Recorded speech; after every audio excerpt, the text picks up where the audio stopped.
Hey, welcome to the No Drinks in the Booth podcast, back with another classic episode. Episode 19.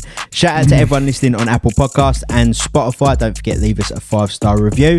And as always, in the booth, start of my favourite segment, What's Your Order? Pavan Saki. And Drinking Too Much Coffee for Someone of His Age, Chris Watson. And as always, holding it down, myself, Wade Kadir. How is everyone? Chris? Good times, you know, living that. Great intro. You absolutely nailed it, mate. Absolutely nailed it. Yeah. I'm so excited for Pav, what's your order this week? I believe it's the Indian week within curry. Yeah, it is. Yeah. Because I was about to ask off pod, I was like, what the fuck are we doing this week? But luckily for you guys, I'm a fat bastard, so I eat everything every week. That's the thing. There is no preparation needed for the what's your order this week, because none. One thing I eat, well, every week is curries. So yeah, I'm looking forward to that. But not from the Sitar. Big shout. So the Sitar, it was my local curry house, and I get a little bit emotional every time it gets brought up because it was quite close to my heart and my family's heart. So Pav, I'd rather we just move on now because I'm getting a little bit, in my feelings about it. Yeah, just for context, guys, it's shut. He wasn't just like doing an ode to a random Indian restaurant in Essex. No, it is shut. Sadly, but come on, move swiftly on because I'll get upset on the podcast. I can't have that. Go on, Pav. Oh yeah, well, I'm great. Cheers for asking, Chris. Brilliant. I'm doing dandy. I've been smashing out a bunch of PS4 this week, same. man. Yeah. Been playing a bit of Cricket 19, a lot of NBA 2K, which is swiftly becoming my favourite game right now. You're welcome. Cheeky bit of Pro Clubs on FIFA. And I kind of sort of redid my studio setup because I basically got a shit ton of studio setup stuff that has just been sitting there, and I was like, oh, paid a lot of money here, should actually try and use it. Been doing that, did a couple of little mix downs and stuff for a few mates, so I've been living that Logic life. Otherwise I'm doing good. I'm waiting for that tier 2 life so we can go to the pub. How are you, Wade? How are you doing, mate? Thanks for asking, Pav. I really appreciate that. I'd also like to know how you're doing because I'm very much interested in your well-being. Jumping on the bandwagon. Okay. Well, it's nice to see. Look at white people jumping on brown men's bandwagon, acting like it was their idea first. 5 minutes into the podcast, guys, and already it's getting controversial. Pav, come on, let's hear what Wade has to say. We want to know how he is. All right, he's the host with the most. We need to know. Very true. I am the host with the most, I suppose. I'm good. Not the most hair. No, the least amount of hair out of this podcast. Yeah, good.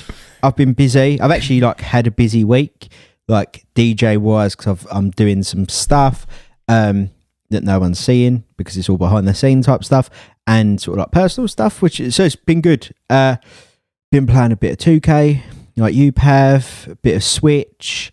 It's free agency in the NBA at the moment, so that's keeping me entertained. Some really good trades. It's like a soap opera. It was the draft. Warriors got the number 2 pick, James Wiseman. Welcome to the Warriors. Yeah, good. That's because you guys were fucking wank last season. Well, our 3 main stars were all injured, so, and the season got wiped out by coronavirus, so it weren't exactly a season you need to rave about. But so what you're saying is, if there was going to be those injuries, that was really the year for it to happen. Yeah, perfect. You can be like, but coronavirus, 15th, it's going to happen. Perfect season. Unfortunately, Klay Thompson's re-injured himself. Prayers up for Klay. He is most probably the most. No, I swear to God, he is the most loved NBA player in the league by everyone. People love him. He is so funny. Yeah, but he's not Giannis though, is he? Well, Giannis might not be staying with the Bucks, mate. So yeah, well, he better not be a cunt because I was really, really close to buying a little Giannis jersey, and if he fucks off, then I'm basically screwed. If he fucks off, that jersey goes to half price.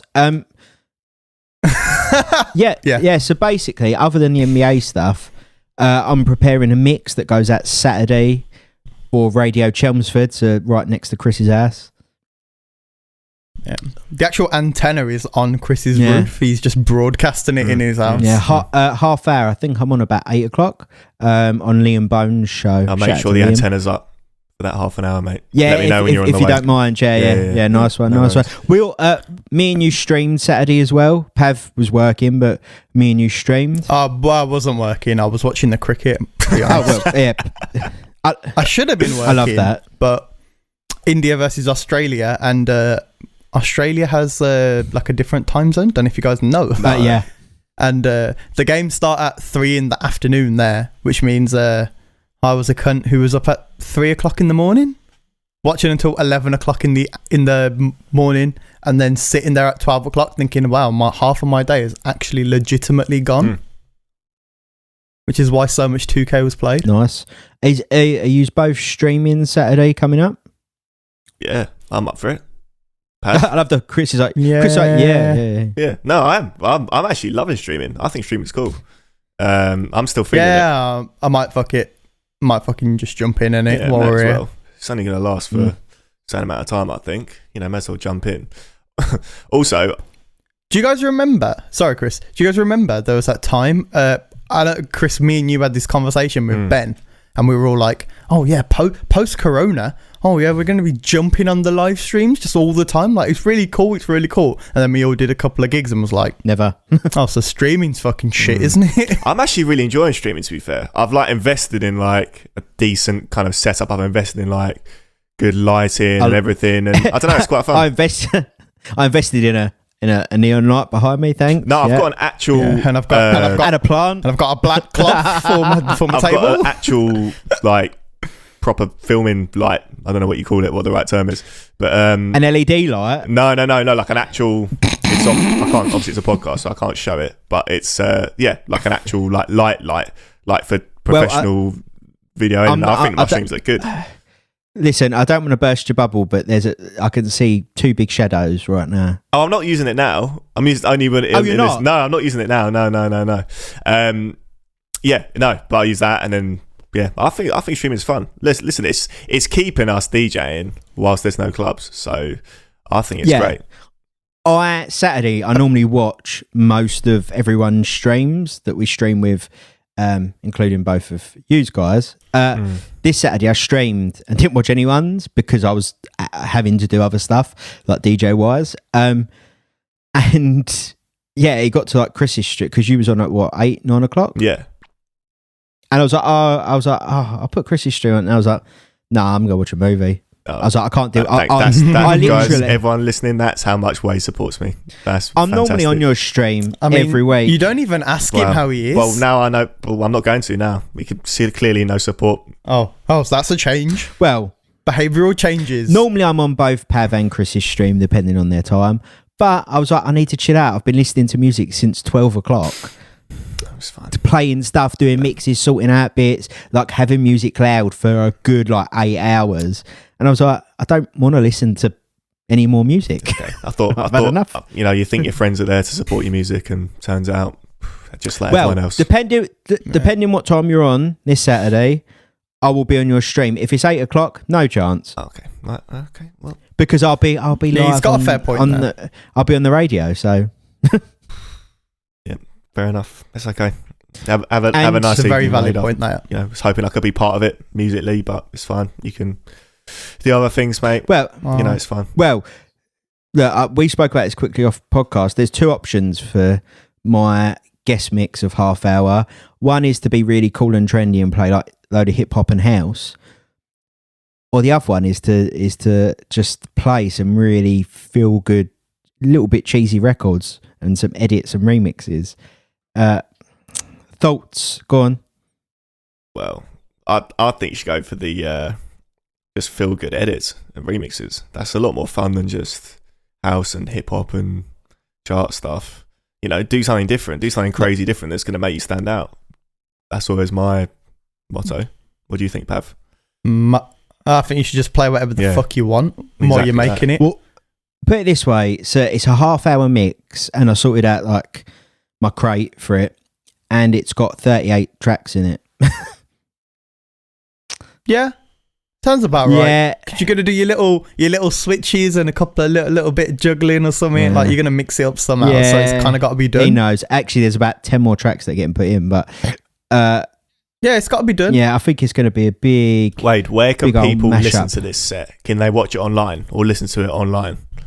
No, you can't watch it online because it's obviously I've got to pre-prepare it. It's done. I'm not live on the radio. Sorry to like burst the bubble, but these guest mixes aren't live. Well, my one isn't. So it's pre-done. You can listen on Radio Chelmsford. I think they have an app, or you can just listen online. Type in Radio Chelmsford. Liam Bone Show 7 till 9. I'm pretty sure, and I think my mix is on roughly about 8 o'clock. So shout out to Liam. Shout out to Radio Chelmsford. Yeah, you can find it online. People should check it out. I think it's going to be like a. Like, you know, when you go to a house party or you go to a club and it sort of hits quite late and the DJ's just playing just mental fucking records. And I'm not talking like heavy bass lines. I'm talking like edits of Build Me Up Buttercup. That's most probably what it's going to be like. that Christmas one that Ollie Weeks played this week on the stream. Did you guys see that in the WhatsApp group? I saw it in the WhatsApp group, yeah. Drum and bass remix of Fairy Tale to New York. It's like, it's not even released. It's my God. By a producer called Leveler. It's just some filthy remix of, maybe you can try and like put it in the description. It was to anyone disgusting. Listening, but it's like just the ruthless drum and bass. I feel like drum and bass remixes just make everything just better, but that's just me. Like, I think it's just jokes. If they're done properly, the thing is they can really elevate a tune. But this one's just actually funny. I feel like it's okay, even if Leveler heard this podcast. It's just funny. Like, it's so good. I would 100% play it. But the clubs are fucking shut. Yeah. So that's not going to happen. Shout out to Boris. Back in the tier system this week as well. Yeah. What are you guys? I'm London, so I'm tier 2. I'm tier 2 as well. Cunt. Yeah. Yeah, because also a cunt. And what are you in, Pav? Tier 3, baby. Well, I've heard they're moving up to DEFCON 5 for where you are, mate. I'm like, Birmingham's not even that bad, which is like really sad. They just hate, because the highest R rate in the country is London, and they were like, nah, yeah, but we're here. Yeah. Literally, they were like, yeah, but we want to have a pint after Parliament. That was like, we was going to do tier 1, but we thought it was a bit too risky. Yeah, like tier 1, we're like, we'll save that for when we go to our holiday homes in Cornwall. I know. Shout out to everyone in tier 2 and tier 3. Okay, we've got a really good show. We've got news, we've got reviews, we've got Pav's Washer Order, which this week is Indian, which I think we're all really happy about. Yeah. The only I got one more. Oh, sorry, go on. The only downside about doing Washer Order is the fact that, I don't know about you, but I end up starving after we've spoken, and I want to get that food. I've planned it perfectly, which is like literally like 10 minutes before we started recording, I smashed out a cheese toastie. So I was like, I shouldn't be hungry now. However, in an hour's time, that could all be changed. After Watch Your Order, I always eat so much, and today's going to be no different. We know, because we all stay on the Zoom call to talk normally after. And where do I go? So, no. Me and Wade stay on to talk, and Chris is like, yeah, but I've got turkey and Yorkshire puddings. Yeah. He goes, I'll be back in a minute. If you're still here, great. And we are normally. And he comes back with like bagels or crumpets. Or lobster today, Pav. I'm not sure which one it is. Might be that. I'm not sure. The crumpet, you know what it is? Like, we take the piss about Chris being middle class and whatever. Yeah, he is. But this guy fully walked in post recording with some fucking crumpets, and I was like, "Listen, where's your English muffin, mate?" Those crumpets were so nice. I can't wait to have some today. Always the same after Where's Your Order. Love it. Yeah, it's called Wash Your Order, not Where's Your Order. Wash Your Order. Yeah. Where's my order? Probably in the fucking Uber. Yeah. Should we move on to some news so we don't overrun? I got one more though. No. Has anyone bought anything on Cyber Monday yet? Anything special? I just wanted to know if anyone's bought anything good. Quickly, if anyone does want to buy anything off Cyber Monday, I have another Nike discount code.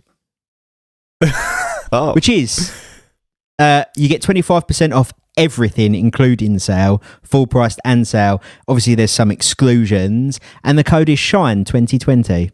Oh, there you go. Yeah, I'm gonna buy some white trainers, so some white Air Max that are looking at me. and I can't decide if I I'm want them going or to buy not. some Warriors stuff. I want their new jersey, but it's not out yet. But I'm going to buy a couple of t-shirts, I think. I've not bought nothing in Cyber Monday because I haven't looked, but I'm going to look after this podcast. Yeah. Chris, you got anything? You got anything special studio stuff or anything? No, but I'm writing right now on my phone that discount code, and I'm going to have a little look after this podcast. I mean, it comes up on the website. Like, if you type in like Nike.com, the first thing that comes up is 25% of everything shop now. Yeah, I did and it even tells you the code. Yeah, I did get some new trainers for in the last one. Yeah, pretty good. I did as well. Got me some badminton crepes. Badminton, I love that. Oh, I'm out here like do you that. know what I did buy? It wasn't in a Black Friday. Like, it didn't actually weren't in any sale. I've got some new centre stickers for my vinyl. Yeah. Oh. How interesting. They say my name now instead of Serato. Oh wow. What style of glue do they use? PVA. Actually, it just comes with a little Pritt stick. Yeah, no, some new centre stickers because I want to put them on my vinyls, my Serato Control vinyls. Shout out to anyone that's got a white one, by the way. If you have, can you hook me up? Serato, that'd be nice, please. What, white Control vinyl? Yeah, mate. Can you not get that? No, friends and family only. Yeah, you can't buy them. Oh, there's ones that when they did release them, when it was Scratch Live, that people are still selling on eBay and stuff. But do the record edition box now, ones work with Scratch Live with Serato? I don't think so. No. Apparently it's the same thingy. Oh, apparently it's the same tone. Well, if that's the case, I'll be buying some of them. But if Serato could hook me up, I know they listen.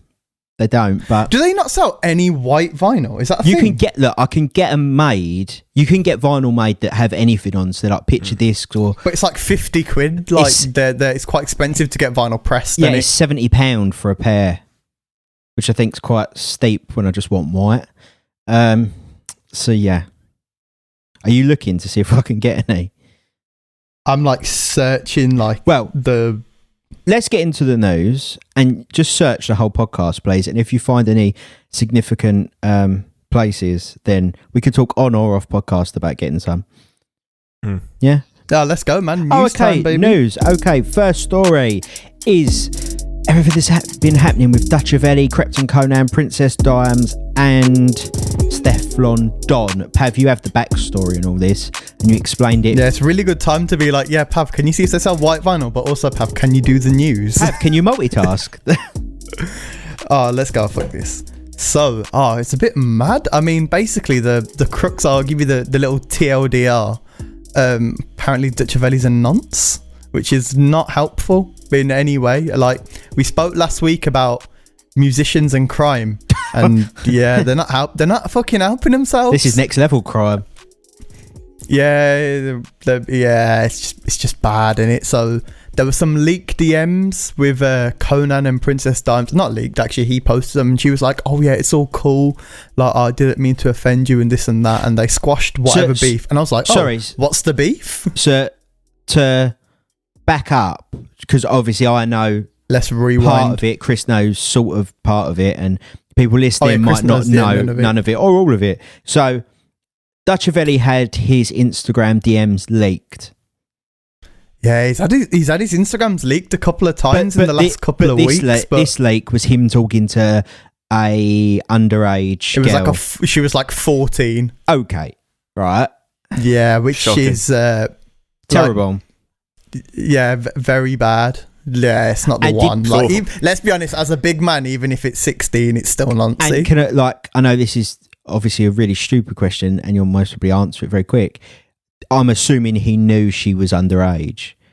Like, it weren't like she was pretending to be 25 or something. It's just so weird. Yeah, that's the crux of it. Yeah, he kind of did know. But he was doing a cheeky R. Kelly age is just a number, like one of them ones, isn't it? Because he asked her age, didn't he? Yeah. Oh, right. So he fully knows. Okay. He knows Wagwan, and he's chatting to her. So then what's the connection between Dutchavelli, Princess Dimes, and Krypton Conan? So Dimes is Dutchavelli's other sister. So the more famous one, which is obviously Stefflon Don, she's the other one, the much less famous one. Then why? I had to Google who she was. Then why? Like, I'm trying to connect the dots. So why was she starting beef with Krept and Conan? Because a Conan said something about it, and then Dimes was like, yeah, but you're a fucking nonce anyway, and just try to rinse him basically to save Dutchavelli, even though everyone knows that it's a thing, that like the DMs happened.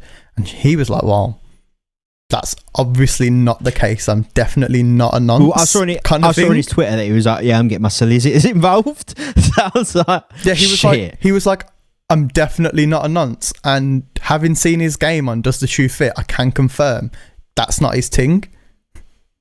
Because, yeah, I mean, it didn't go well with the overage. The underage, they ain't going to care either. Like, it was that bad. Like, it's not going to happen. But, yeah, and then, like, there was, like, a whole DM thing, and then he just posted this picture, and it was, like, Dimes in his DMs, like, apologising. And I was like, oh, this is interesting. But, like, Bouncer Play Dirty did, like, a whole, like, 5-minute Instagram live. Yeah, I saw some of that. Video, like, a reel of him just talking about how Dutchavelli's a nonce and how all those guys found out, and he was obviously trying to tarnish the good name of the Play Dirty Mandem to get rid of that kind of charge on him. This is it's not a good look. I just want to say, this is what I'm like worried about, because you know, back in the day, like Skepta, Krept and Conan, all these guys, like, you know, because something, obviously there was Solo 45, then obviously Octavian, like Skepta and Octavian used to hang out. I'm just actually scared now of someone like Skepta coming out that he's done things that he shouldn't have. Then you've got Dutchavelli now. It's kind of linked to Krept and Conan. Like, I don't know. It's just like, sometimes it's like I don't know. Joe, what I think as well, like maybe this is just when they ask my age in the DMs, yo, I don't know. Okay, just me. Too early. Oh god. One of the things to sort of think is like, you obviously, like, you had the Solo 45 thing, Octavian there, Dutchavelli. What it seems to sort of happen is that these artists, or people linked to these artists individually, so let's say Dutchavelli, then like Princess Dimes or whoever's in his camp are just trying to throw dirt on anyone to take heat off of them. Does that make sense? Which, yeah, that's exactly what it is. It's sort of like, oh no, he's not a nonce, you're a nonce. So then people are like, oh my god, he's a nonce now. Oh fucking hell! Like, basically, we've gone from literally like, oh no, actually you've committed a serious crime against a child, to I know you are, but what am I? Is essentially what is happening. Like, that's the level. Because it's the only way you can save yourself, that you've got to be such a wanker in your argument that people might say, oh, well, he's being so shit in this argument, he must be right, or incredibly stupid, like one of the two. Well, I think we can sort of wrap that story up with the fact that Dutchavelli, I would assume, is allegedly going to be cancelled. Like, people aren't going to fuck with his music anymore. And he should be, to be fair, if it comes out as true. Yeah, if it's true, yeah. I mean, it's not going to hurt me because I only listen to one tune. It ain't going to hurt me. Oh, I don't listen to any, but it's still not good, because these UK artists, especially people like Dutchavelli and like we said, Skepta and Octavian, gives the scene a really bad name. Yes, it especially does. Considering like that everyone's like, oh yeah, drill's really bad for you and this and that and violence and XYZ, and then you're like, oh yeah, but Dutchavelli, who's in that realm, oh, he's a nonce. Like, it doesn't look good for all the other guys that are trying to. Yeah, it's another like arrow in the bow. Like, it's another shot at the genre, basically. Yeah, I agree. It's a shame because there's some really talented UK MCs and rappers, and obviously not everyone should get tarnished with the same brush because of other people's actions. But if it is true what's happened with Dutchavelli, then, well, that's him gone out of my music library. I don't know about you, but won't be playing any Dutchavelli. All one song. Actually, I don't even play Dutchavelli that much anyway. So all song. Yeah. Okay, should we move on? Let's go. Mike Tyson. I am Mike Tyson. Fought Roy Jones Jr. this weekend. No one won because basically, did anyone see this? It was like a sparring exhibition match. So there was no knockouts allowed. No judges, no one could be declared a winner, and if anyone got cut, the fight would have been stopped immediately, and they had to wear bigger gloves and a smaller ring. So it's a bit weird. On the undercard was one of the Paul brothers.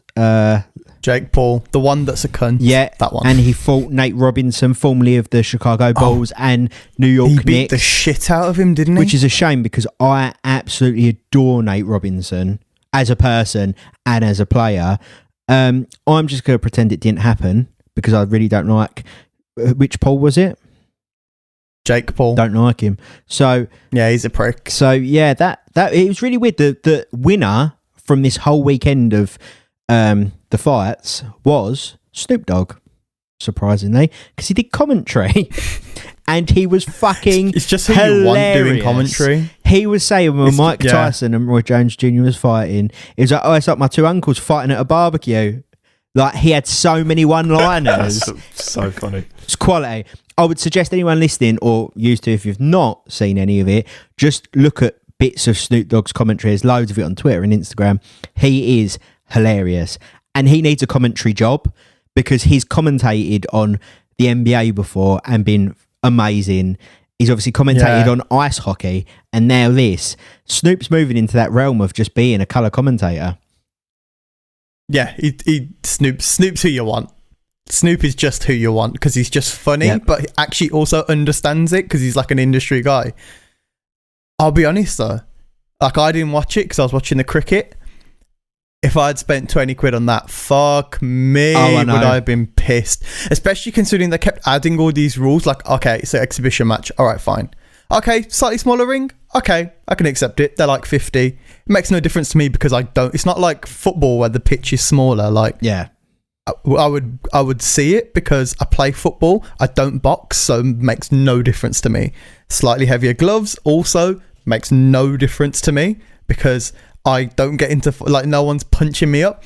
But then it's like the whole no cuts, no knockouts, that kind of thing. It's like, no winner. It's basically what you're doing is you're paying 20 quid to watch these guys spar. But like all these boxers post videos of them sparring like online. Like I'm really big into like strongman, like the sport. Yeah.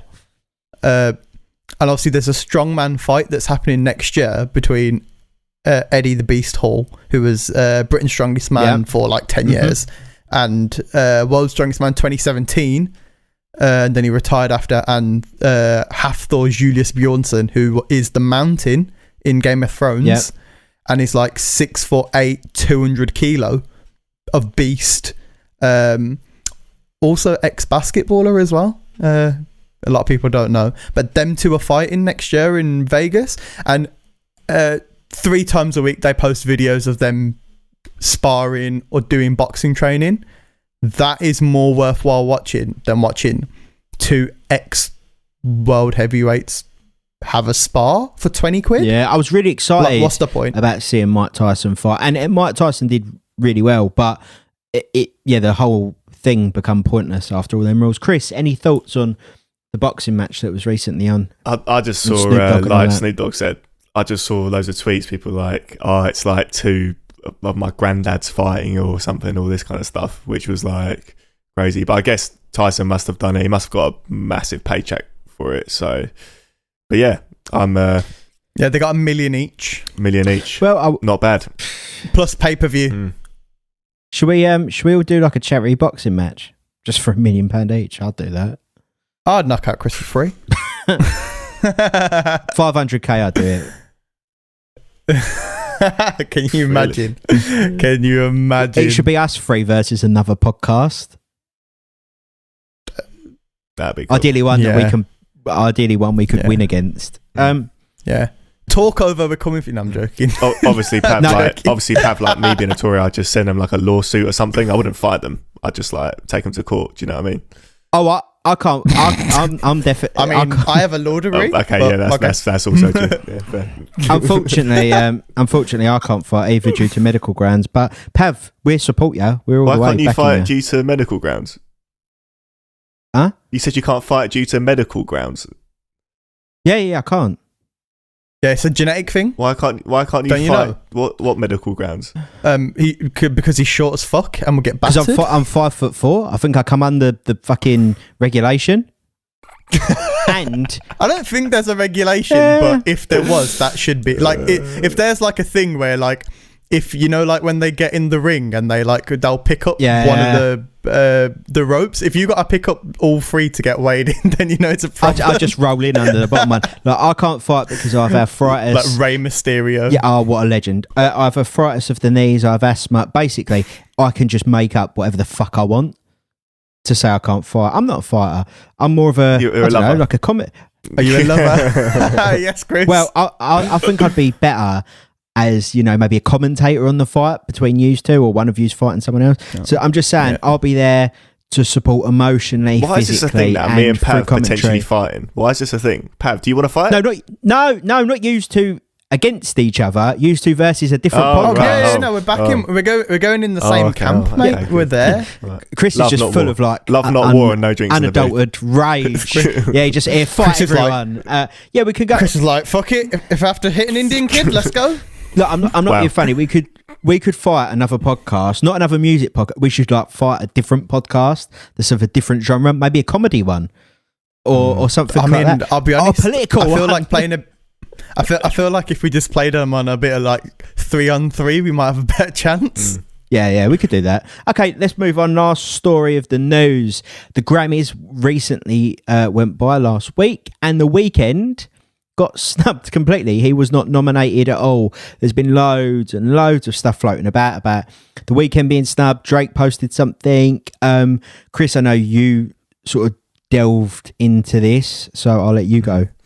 Well, I mean, it's just crazy. I mean, how has The Weeknd not been nominated for a Grammy? It's like one of the best-selling albums in the UK and the US this year. Blinding Lights. I think it is the best-selling one. Yeah, I think it is in the best. Blinding Lights, absolute smash hit record. And it's just crazy. Obviously, it's still in the Hot 100.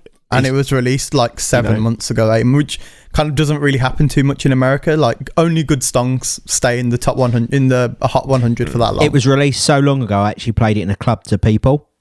Yeah. There you go. Yeah, literally. So yeah, it's and then people that's a great marker. I love the fact that Chris went, yeah, literally couldn't give a fuck about that. He just agrees. Yeah, Well, that's an example though of how big the record is, and it's crazy that he's not been nominated. And then people like Drake's coming out and saying that, it's just mad. How the Grammys judged, I want to know, because it's crazy. Do we think there's too much politics in the Grammys? Too much up behind? Absolutely. Because this happens year after year, where a big artist or a deserving artist gets snubbed, whether it's The Weeknd, whether it's, I don't know, an Eminem, a Jay-Z, a Kanye, whoever it may be, a Drake, an Ariana Grande, whoever. There's always a snub. So I remember this a couple of years ago. I remember really hearing about this. The year that Macklemore won Best Rap Album. Yeah. And then there was the same thing a couple of years ago when I think it might have been Chance who won Best Rap Album, but there was some. But I think there was in a year there was a Kendrick album, and there was some J. Cole and a few other people, and everyone was kind of talking about it's good, but it's not the best, and this and that. So I started reading into I know Timbaland did a lot of interviews about how they actually do the Grammys. So obviously you get that portion of journalists that get to vote and make their decisions and on the Grammy board and all that shit. But every single artist who has released anything ever pretty much can register to vote in the Grammys. You're registered to vote and you're allowed to vote in I don't know, I think it's 30 categories of the 100 categories they are, but obviously they're not voting best country song because they don't give a shit. Someone like Drake can go in and vote and say, oh right, I'm gonna do best rapper XYZ, but I don't think they get a choice in the nominations, which I suppose is probably the bigger problem. I think that's the issues. That there must be a thing where The Weeknd is at loggerheads with his label or something. There must be a problem there, and they've said, oh well, if you're not with us, then we're not going to set you up for who these things. Who knows what's going to happen? And then all of a sudden now he's not been nominated for a Grammy, and you're like, oh, his label's Warner Music, by the way.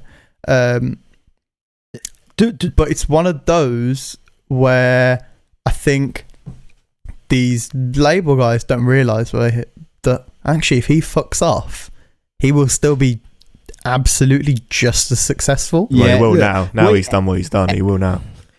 Even Justin Bieber, he was nominated with his the most recent album, I think it was for a pop album. And he put a statement out that said, look, I really appreciate the nomination, but it's not a pop album, it's a fucking R&B album. Like, yeah. And it's right, it was an R&B album. And he said, like, I created this with certain people to craft the sound. There's like Benny Blanco and people like that are on it. And he's nominated in a pop category. He's like, but you're by nominating me in that category, you're taking away from someone that should be nominated. Do we think the Grammys is losing no one cares, credibility amongst the artists? Well, it has still, when you say, you know, a Grammy, you know, it has that kind of effect. Like, it's still something really important for artists and people in the music industry. But if things like this keep happening, like what's happened with The Weeknd, eventually over the next few years it could be seeing problems, because it's all going to build up, because people's favorite artists, you know, real artists that have real followings, that, you know, have an actual effect on people, you know, they're the tastemakers, so they're going to cause the Grammys to become less important if it keeps happening how it is, you know. Mm-hmm. It was like the year that Chance won Best Rapper, but Chance was in the Grammy advertising campaign. Yeah. And they were like, well, the reason why Chance has won, it might have been on merit, and Chance is absolutely a more than good enough rapper to win Rapper of the Year at the Grammys, because he is that good. But like against Kendrick and J. Cole, like it should be much closer. Like he won by a lot, and they were saying the reason why that is because actually there's a bunch of random 60-year-old white guys that don't listen to any rap that get a choice, and they said, oh well, Chance is on the fucking campaign Billboard. Chance, he's a great guy. Oh, he must be top if we picked him for the Billboard. Yeah. And like it's that kind of shit, I think, that rinses it. Well, there's one award show which I think always get it right, which is Nickelodeon's Kid Choice Awards. They never fuck up. Of course. The old classic the old Nickelodeon Kids Choice Awards. They always get it right. Say this.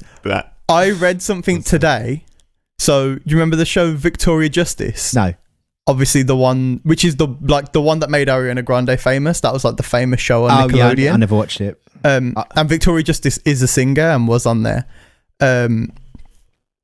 Basically Sony Music had the rights to all of the artists, so they signed Victoria Justice because they were like, oh yeah, she's going to be fucking massive, head of the show. And then they were like, oh well, do you want to sign Ariana as well? Like, she's here, like, and she's great. And they were like, nah, we'll pass. And she's now the highest selling US woman like in history, which will probably make her the highest selling woman in history. Like, she's the most successful. Well, you'd be kicking yourself then, wouldn't you, if you think, I had the chance to sign them. And also just going on that Justin Bieber album, yeah? For starters, before we even go, is it a pop album, is it an R&B album? It was released by Def Jam. Yeah, I know that. So that should tell you something to start. Like, it's released by fucking Def Jam. Like, the most not, this is a pop album, like, record label ever. It's a hip-hop and R&B record label, yeah. It's a proper record label like that. So people on the album, Quavo, Post Malone, Lil Dicky, Travis Scott, Kalani, and then like people like Boy Wonder on production.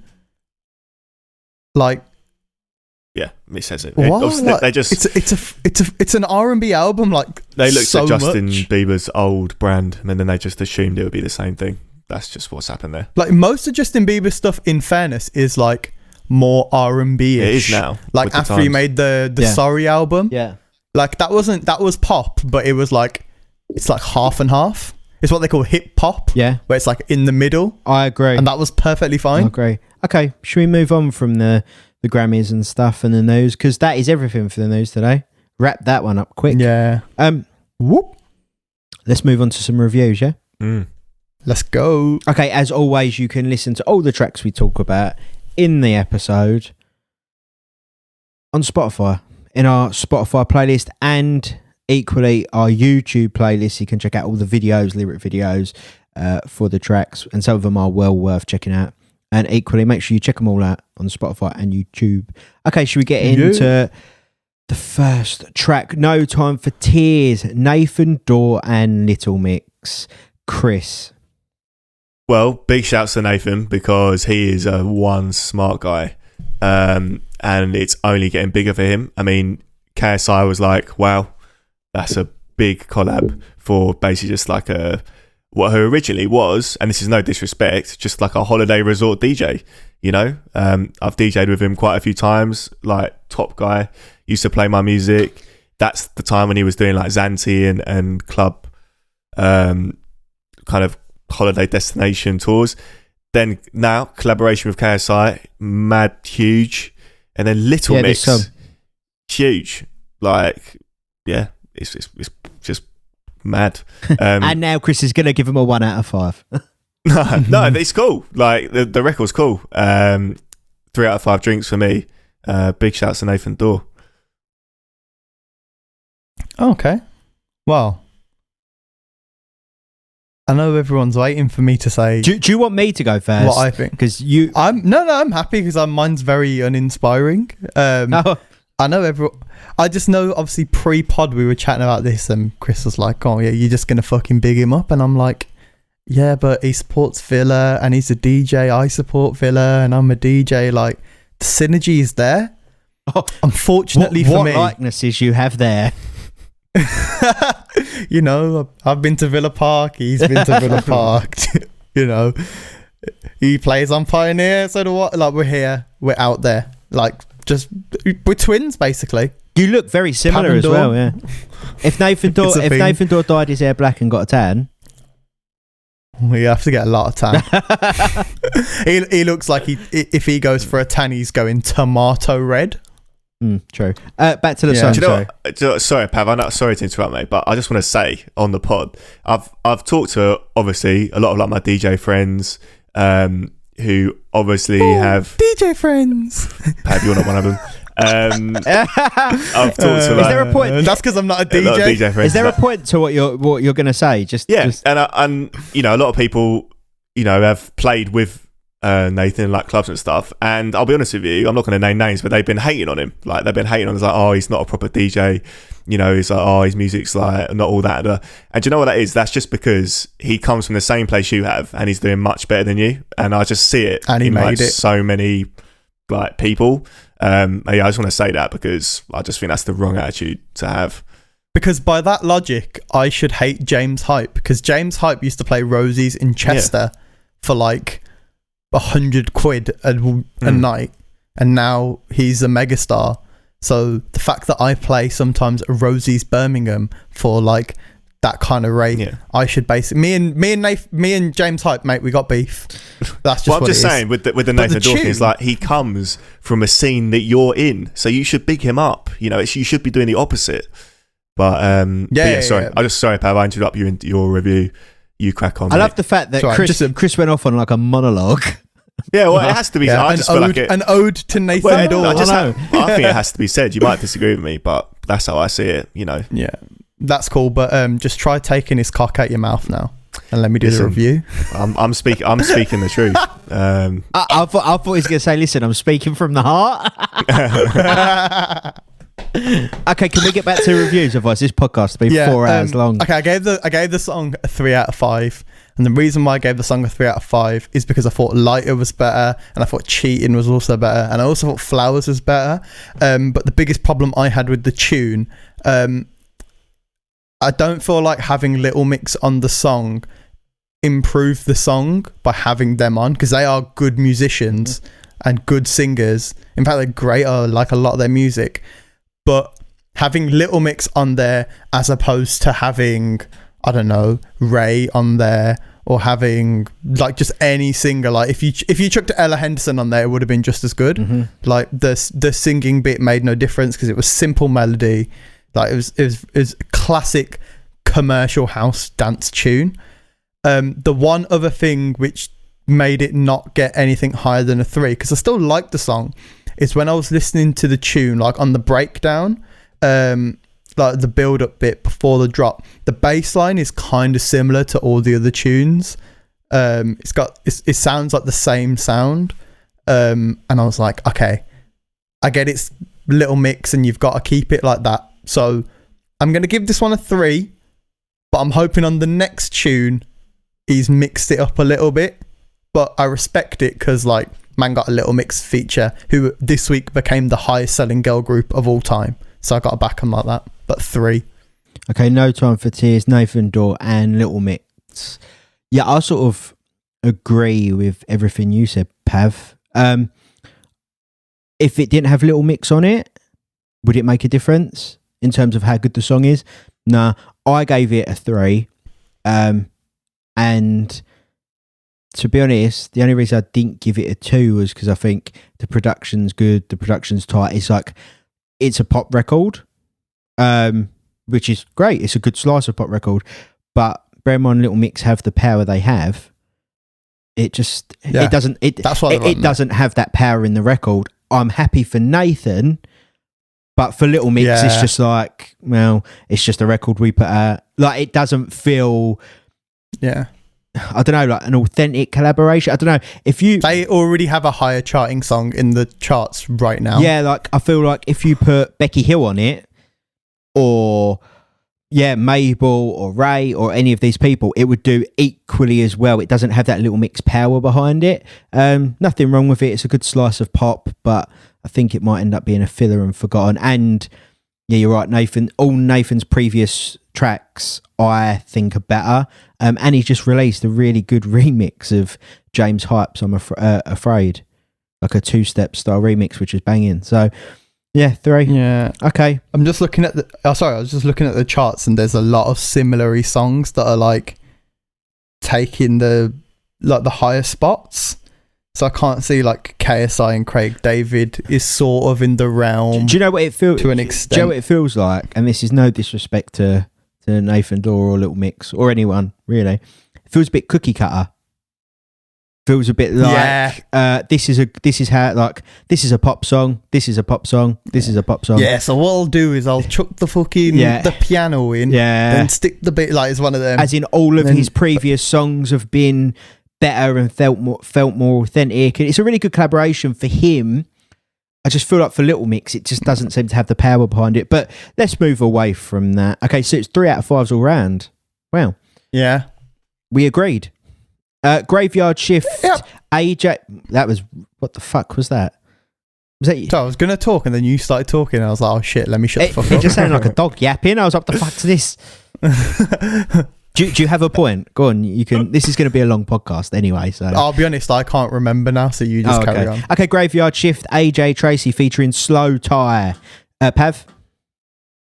It was alright. It was just kind of alright. There was something missing for me, so it can't get higher than a 3. Yeah. And Chris, now you speak. Yeah, Chris. So what we do, Chris, I don't know if you know, we did this whole conversation. Your review was so short. We were like, Wade says, oh, Pav, oh, Chris, like far too much. So what we're going to do is after the number, you just start talking. What you did there is decide, you know what, fucking let's just have a silence. Yeah. Edit it out. No, don't. Graveyard Shift, AJ Tracey, loved it. It sounds like his old style when he was putting out tracks like Luke Cage and Pasta, a little bit more towards that. The beat goes hard, lyrics are cool. 4 out of 5 drinks for me. Okay, AJ Tracey featuring Slow Tie, Graveyard Shift off of his Secure the Bag 2 mixtape / album. It's on Spotify and Apple and all that. I gave it a 4 out of 5. And I agree with you, Chris. It's got like nostalgic AJ Tracey to it. Mm-hmm. Feels like his old stuff. Really like that. Good collaboration with Slow Tie. Can't knock it. I think it's a 4 out of 5. Okay, let's move on. New Shape, Young T and Bugsy. Chris? I love the intro to the video. Like the videos, I love it when like artists like innovate on their videos. And it's a shame we're not a cinematography podcast. I was about to say, can you review the music? And then I love like the vintage effect they had on the video. It kind of got that 80s feel across. It was really cool. But no, the track was cool as well. And big shout out to Young T Bugsy, one of my favourites in the UK right now. So 4 out of 5 drinks. I tell you what, you don't have to pick up their video for a track you like so much. Yeah, the video's good. Yeah, I like their shoes. Yeah, I like their top. Yeah, 4 out of 5. Normally you do that and you're like 2. There's a lot of 4 out of 5 this week. Chris just basically didn't want to look like a hater this week. In it? Or like, Chris is like, it's not even a hater, it's what I call the shit sandwich. It's like, when people go up to you and they're like, oh, you look good. for your age. Yeah. And what you're saying is, oh yeah, I look good for like fucking 40, but I look like shit for 30. Is basically what people are saying. Okay, talk about New Shape. Yeah, I kind of didn't hate it, didn't love it. Got a 3. I was exactly the same as you. I gave it a 3. I think it was just all right. Oh, so who's giving a 3 out of 5 this week then? Oh, you guys. Every track 3 out of 5 drinks. Shocking. Yeah, but I didn't say, oh my God, this is the shittest thing I've ever heard. Oh my God, I think I got ear cancer. 3 out of 5. Yeah. The reason I gave it a 3 out of 5 is it sounds very Young T and Bugsy like, and they've had much better songs out in the past. And unfortunately, it just doesn't live up to that standard they've set for themselves. Is that okay with you, Chris? I'm glad a couple of us have synergy on this podcast. Thank fuck. Okay, let's move on. Yeah. Next track. Brownies stick together. Boop, boop. Next track. Next track. Don, D-double-E and Skepta. Go on, Chris. Yeah, sounds like the old Skepta. Kind of going back to his roots. Loved that. Video was cool as well, so 4 out of 5 drinks. Yeah, kind of have to agree, man. It was just that classic, like, greasy kind of grime, and it just sounded good. The flows were good, the bars were good. No real complaints. It just wasn't quite a 5, but I gave it a 4. Don, D-double-E and Skepta, I gave it a 4, and I'm not going to tell you the reasons why, because they're exactly the same as your reasons. So that's why I got 4 out of 5. Okay. Moving on, Feed the Fire, the A-track and the Brothers Malkovich remix by an original track is SG Lewis featuring Lucky Day. Chris, I know you wanted this one featured. Yeah. Let's go to you first. Yeah, well, collaboration with some of my favourite guys right now. SG Lewis, A-track, and Brothers Malkovich, one half of Chromeo. Yeah, it's just a wicked link up, and the track's cool. I love how it's like sounds different. The beat's almost like UK funky. Obviously, it's not that intentional, but like the beat's almost that, which is just cool. So yeah, big shouts to all those guys. 4 out of 5 drinks for me. This was a song I didn't know I needed in my life. There you go. And I was listening to it like. And you guys know me, I don't listen to the full songs, mainly because for the most part, I've already heard them or I don't particularly care. Like if I've listened to a minute and a half and I'm like, yeah, it's all right. Like, and it's like one person on a tune, just next tune. Chuck this on and I was like, oh, it's A-track, like fucking, like basically my dad. Like, so I was listening to this and I was like, this was already a good song. And he's just blown the fucking gate open.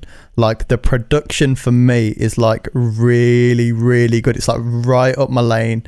The drum beat, like, and it sounds different to the original, which is also great because there's loads of remixes where they like change one thing and you're like, oh, what was the point of that? It's like the dance remix and they've just turned the sub bass up or something stupid, added a kick. This sounded completely different. There's one thing in the beat that really stands out and it just made it sound like, I don't even know what it is, but it just added the sauce. There's like this open hi-hat like every like 3-4 bars and it changed it. This was a big record in my eyes and that is why it got 5 out of 5. We have the first 5 out of 5. Love it. Okay. It was just beastly. It's fantastic. SG Lewis featuring Lucky Day, Feed the Fire, A-track and the Brothers Malkovich remix. Obviously, the Brothers Malkovich is A-track and his brother Dave won from Chromeo. I'm not really sure why it's marketed as A-track and the Brothers Malkovich. I think it might be a Spotify thing. Yeah, I think it might be as well, just to sort of push the Brothers Malkovich thing. So obviously, A-track on his A-track on his own's got a great reputation, and Dave One from Chromeo's got a great reputation. Their productions, the Brothers Malkovich ones, separate to this, what they've done, fantastic. It's like the Jack U stuff is always Jack U, Skrillex, Diplo, so it goes on their pages as well. Exactly. Feed the Fire, the A-track and Brothers Malkovich remix. I agree with everything you both said, but the one thing I'd say about this is jazzy. It's jazzy. It's got like, it's funky. I'm not going to reiterate. I agree with the hi-hat thing. You basically summed up what I think about this track, and that's why it gets 5 from me as well. Ooh. Yeah, boys. The original, I think I gave the original a 4 of SG Lewis and Lucky Days, Feed the Fire. I think this took it just to that next level. You're right, jazzy was the word I was looking for, and that's what that hi-hat did, because it was like, this is very electronic music, but you know that like obviously that's an actual sampled hi-hat, like it's a real hi-hat they've recorded, and it just changed the game. Fantastic track. And I'm going to put this on my mix for Saturday, I think. Okay, moving on. The track is called Your Time Is Up. It's by Will Saul and Paul Woolford. Chris? It's my favourite Paul Woolford track so far. I was really feeling this one. I love how unique the production sounds. It just flows really well. Wicked track. Another 4 out of 5 drinks for me. Yeah, I kind of feel exactly the same as Chris there. Really, really like this tune. Sounds good. Like, no particular complaints. It just didn't give me that 5 feeling. So it got a 4, but it was very close. Yeah, I agree with you, Pav, on this one. I think it's like a fraction off of being a 5. You know how we knew that A-Track and Brothers Maklovich remix was a 5? Like, I listened to it over and over. I was like, this is such a banger. I listened to it 3-4 times in a row, because I was like, I have to make sure, like, when you listen to it the first time and you're like 5 and you're like, I need to double check. I really like it because I saw A-Track in the name. Yeah. So I had to listen to it a couple of times. And this Your Time Is Up track, I listened to it a few times and I really like it, but it's just short, like just tiny, marginally short. You just know, but it's not a 4.5 because it's almost like it's not that. Like a 4.5 is like it's one element away from being a 5, and it's not one. Yeah. Great. It got 4 out of 5 for me. Really cool. I'll play it in a load of my sets, and I really like the production. I agree with you, Chris. It flows really well, but it got a 4 out of 5. Okay, moving on. The track's called Julia, Deep Diving by Fred again. Pav? Wow. Fred again. Like, this guy is responsible for some big hits, like just load of Miss stuff, load of Freddo stuff, like pretty much most things good like might have passed through his hands, but this is completely different. Like, a lot of people know Fred again for like So High and that style of production, so to have this, which is like completely on the other side of the scale, like of the spectrum, and I loved it and I could not turn it off. And I thought that SG Lewis A-Track was going to be my tune. I was like, oh, but this is like the one heavy hitter of this week. And then I heard this and I was like, oh, maybe there's 2. Got 5. Wow. Yeah. Pav dishing them 5s out. Chris? Yeah, I mean, to say Fred again's a quality producer would be an understatement. I mean, this is like the most creative track I've heard in a while. He's a future legend, Fred again. Like, just check the credits. Obviously, Pav, you already mentioned it, but check the credits. Honestly. I'll make a list. You know, and then he puts out amazing stuff like this, super creative, super artistic. Check the end of the video. There's a little clip at the end of the video. It's just wholesome. And like, it's just great, real creative. So yeah, best track I've heard in a while. I listened to it like 3 times straight off when I first heard it. So 5 out of 5 drinks for me. We're talking about, we're just talking about credits here. Yeah? It's insane. And this is the crazy thing. The credits you're about to read out, and then he releases tracks like this. It's just talent. Co-wrote and produced the whole Roots Maneuver album, Bleeds. The whole thing. There's Ellie Goulding produced 2 tracks on her last album. Charlie XCX and Lil Yachty produced. Kent Jones produced. Steph London 16 Shots produced, which is a that song blew her. That was a big tune. Bunch of Little Mix co-producer on Jax Jones Breathe, which is also a huge tune. And there's like such a like vast spectrum of artists, because I'm reading it, I'm like, oh yeah, Mr. Easy, Chronix, Shawn Mendes, like Rita Ora, Jess Glynn, Octavian, but we'll slide past that. He's got a tune with Westlife. Future legend, I'm telling you. And you've not even mentioned the Ed Sheeran stuff yet. Like, it just keeps going. The whole Ed Sheeran album. Like 4 tunes on the last Stormzy album. He's got a tune with Eminem on the last album with Ed Sheeran. He's got a writer-producer credit on West 10. Like, he's a future GOAT. Future GOAT. That's how good he is. Future Big GOAT. shouts to Fred again. Amazing stuff. Okay, Julia, deep diving by Fred again. Sorry, I know this was a bit of a Fred again fucking loving, wasn't it? For real. Yeah, fuck me. Okay, Fred again, and was it Julia deep diving? It was a track I didn't know I needed in my life. It got 5 drinks because it's that good. I'm not going to bang on because we've literally told Fred again how great he is. So, and he is. He deserves all the credit. I'm so glad we all agree on this one. It's a quality track. So am I. I think I can tell the tracks of the weeks already. Is this the first? Chris, did you give it a 4 or 5? Is this the first song that's got 3 I think 5s? it could be, to be fair. No, I think we're gonna have to been one in the past. Has there? I don't know if there has, you know. I feel like I remember. I don't think. I think we've had some 554s. I don't think we've ever had 555. We're gonna sit there and go through them, but I don't think anyone has. Well, yeah, Joe. What and if you mean we by you, then we will do that. Yeah, it got 3 5s. Chris, what are you doing this week? Not that. There's some really great tracks this week, like really, really good. This is why this podcast is going to run over this week, because there is 0 stinkers. Yeah, I agree. Okay, next track, Body Control, hot since '82, Jamie Jones and Boy George. Chris. Well, Boy George, legend. You know about the London club culture.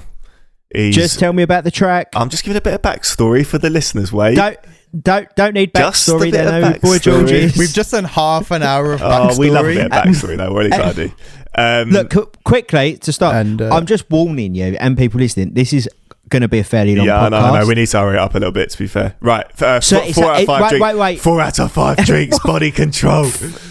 Fucking hell, Chris. Literally, you have 2 options. You can either try and whiz through these reviews very quick, or we can just have a longer podcast. Well, I would go with the longer podcast because there's really good tracks. Yeah, and I have fuck all else to do after anyway. I would. Can we go for not too long? Where are you going for a pint? Clearly not. No, not until later this week. I'm going for a pint. Actually, Chris, what exactly are you doing after this podcast? Because you can't go anywhere. Well, I've got to produce 2 trance tracks by tomorrow night. For a guy in Iceland. No joke. Yeah, so he's got to leave the house, buy some ket, take it, wait for it to kick in, and then produce the tracks. Yeah, and I've got to do that, and I've got to edit a entire podcast for tomorrow night. That's what I've got to do after this. Okay, so you've got enough time then to get through this podcast. That's fine. Yeah, Chris, not sure that works out. Yeah, you do. Chris, give us Boy George's backstory and his life story, please. Do you know what? I've already given you enough information on Boy George. Absolute legend. 4 out of 5 drinks. Body Control. Oh, it's a seshy track, by the way. That's also in my notes. A seshy track. That's how I describe this track. It's for the sesh. Let's be honest. Body Control. Hot since '82. Yeah. Why does he keep saying it over and over? He keeps going, body control. I'm queuing Pav to start his review. Yeah, I mean, Body Control, you know. What's the track called? Hot since '82. You know, Jamie Jones. You know, Boy George. I mean, just legends in the game, really. I'm not gonna keep going on. It was a 4 out of 5 for everything Chris said. Yeah, I agree with that. It was 4 out of 5 for Body Control. Hot since '82, Jamie Jones and Boy George. That's the name of the track. I didn't know. Okay. Yeah, well, you fucking said it enough times. Okay. What was the name of the track? Well, the next track is called Flex Up. It's Lil Yachty featuring Future and Playboy Carti. Pav? The man them know that listen on a regular. I'm not an American hip hop guy, but I felt this one still. This is a 4 out of 5. Just sounded really cool. It was really bouncy. It was a bit weird. It almost had that slight, like, it was like, oh, if Pharrell made a Lil Yachty track, that's what it kind of felt like in a weird way. And that's why I liked it. So I got 4 out of 5. Yeah, this one's wicked. And I can't wait to be hearing Wade on his stream scratching in the first sort of few seconds of the track with the a cappella start. The track's wicked. 4 out of 5 drinks. Okay, Flex Up, Lil Yachty featuring Future and Playboy Carti. I really like the Playboy Carti feature on this. Really added to it. I think Future sounded good, and Lil Yachty has got his own little bubblegum trap lane. I think the elements merge really well. So he got 4 out of 5 drinks from me as well. Okay, moving on. Smack DVD, St. John featuring Ye. Chris? Don't really have too much to say about this one. Like, big for St. John with Ye on the track. 4 out of 5 drinks. Wicked. Yeah, this was a 3 out of 5 until I heard Ye come in, and he just sounded so cool on this. Didn't sound like his typical like kind of sound that he's accustomed to. Didn't hurt him at all. Really liked the tune. Like he was talking about the presidency a lot, considering he's not going to be one. But yeah, 4 out of 5. Okay, Smack DVD, St. John featuring Kanye West. I gave it 4 out of 5. His feature is hard. Yeah, I like the fact he's talking about the presidency and he definitely fucking lost. And St. John's really cool. It's like St. John tracks sometimes sound a bit fithery. This is not that. 4 out of 5. To be fair. Also, sorry, just before we move past the presidency, did you hear that Joe Biden broke his foot? Did he? Yeah, he's playing with his dog, and everyone's been talking about his dog for ages because he's like a rescue dog. Yeah, Buster. He's got a massive fuck off German Shepherd, and he was playing with the dog and fell over and broke his foot. Oh, fucking hell. Which is, yeah, it's not a great start. Well, he's not the president yet. He don't get sworn in until the 20th. So it'd be all right by then. Okay, moving on. Eli and Fur. The track is called Other Side. Chris, you could start. I love how it goes from like a super non-melodic start, like kind of eerie, and then it kind of all blends together with the pads and the chords. Really nice stuff. Yeah, it was a good track. 3 out of 5 drinks for me. Kind of the same. Yeah, it was pretty cool. Had a nice sound to it. Nothing really too much to shout home about. So it got a 3 out of 5. Valiant effort. I equally gave Other Side by Eli and Fur a 3 out of 5 as well. I thought it was good. Only problem is I think it might get lost in sort of the jumble of all the great dance records that come out at the moment. So yeah, you know what this feels like this week? Because we've just had a lot of tunes that have all been the same in a row. You know, like when girls like hang out with each other for so long and all their like cycles sync up. God. I feel like that's happened to our musical This is why we have Pav on the podcast. 100%. Tell me I'm wrong. Pav, you're completely right. The next track, Sammy Porter, and the track is called The Pressure. Pav, you can go with this first. Was that next? Yeah, it is. I thought. No, The Pressure. I know it was. Oh, okay, I just wrote him in the wrong order. My bad. Yep. Your fuck up. Yeah, Bob, it was the next tune, so joke's on you, prick. I wanted to give this song a 3, but I couldn't stop listening to it. Again, just a really, really good song. 4 out of 5. Again, very valiant effort, but just preferred this one. Big shouts to Sammy Porter. Love to see him putting out great records. This is a wicked track. It kind of just brings back like all the good memories of kind of 2012, 2013 house mixed with a bit of kind of current kind of tech house stuff. Yeah, cool stuff. Big shouts to Sammy. 4 out of 5 drinks. Okay, The Pressure by Sammy Porter is out on Love Juice Records. I gave it a 4 out of 5 as well. I really like the vocal. I think he did something stupid, like 47 versions, and this is the 6th or 7th version that actually got released. I'd love to hear some of the other ones. Just to see what they sound like. Really, really good. Sam is well known in the scene for quality house music, and this doesn't disappoint. Follows that trend, so it gets another 4 out of 5. Okay, next track, Unknown P, and the track is called Piers Morgan. Either one of you can fight over who wants to go first on this. I'll go. Oh, go on, Pav. Go on. Munya Chihuahua, you are a goat. Just undisputed. Regardless of what I think of the tune, this guy's a goat. This guy literally replied to Chip quicker than Stormzy did, levels. And the diss wasn't even about him. That's how good this guy is. And also, like, I listened to another podcast. It was the Mo Gilligan podcast, and he was on. Yeah. And he was like, the worst thing is, he was like, I had the shits that day. So he was like, we only had 20 minutes to record, because he was like, otherwise I was going to physically shit myself at 4 a.m. inside, like in front of a Shell petrol station. And like, it's just like the guy can't do anything wrong. Like, he's just continually funny. What can happen with some of these parody songs is that they can be like a bit shitty. If you think of like the old like Chris Moyle stuff, it was funny, but it was shitty. These guys now, like Big Shaq and Munya, who's obviously Unknown P, they've got to the level now where actually the music's good and it's funny. So it's like a bit of a half and half. And obviously he's signed to Atlantic Records now, which is like the biggest flex that you're not a music artist, yet also have a record like deal. You're signed like to Atlantic as well. It's a big record label. It's like a legit label. He's basically the Corrupt FM of the drill world. Are you going to rate the track? Or? Oh, sorry. I gave the song a 3 because it's not like... But that was in spite of what I just said, because that was just me basically sucking his dick for a couple of minutes. Pav, have you just done a Chris? No. I was bigging up the artist. You've done a Chris. But now I'm going to talk about his music. It's because I prefer his I Don't Know one. Have you heard the I Don't Know one? Yeah, I've heard that, yeah. Yeah, I prefer that. Well, I think he can do better, but he needed to make something that was like releasable. Look, you've done a Chris. Chris? So, yeah, big up Munya. And it's genius. I mean, Piers has been trending since the start of Lockdown 1 for what he's been saying on Good Morning Britain and Twitter and stuff. Piers, he actually quote tweeted it a few days ago. It's just genius. Like, the guy is so smart. He knows exactly how to play the game. He knows what's up. Big shouts to Munya. 4 out of 5 drinks for me on the track. Okay, Unknown P. The track is called Piers Morgan.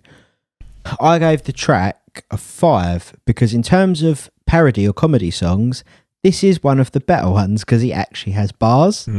Yeah, but we're not a parody podcast, we're a music podcast. Yeah, in terms of the music, and if you know the background, like the fact that it's a parody of him being a posh drill rapper. But Pav, what did we say last week? Are we a serious music podcast? We start. Of course we are. We are, mate. We're gonna take this shit. I do like my stretches before I jump on here. Look, it gets a 5. If you don't fucking like it, too bad. You heard. Oh, great. Cheers. Look, you literally spent about... This is literally what I say every single week to all of you. Yeah, you spent 4 to 5 minutes saying how great he was.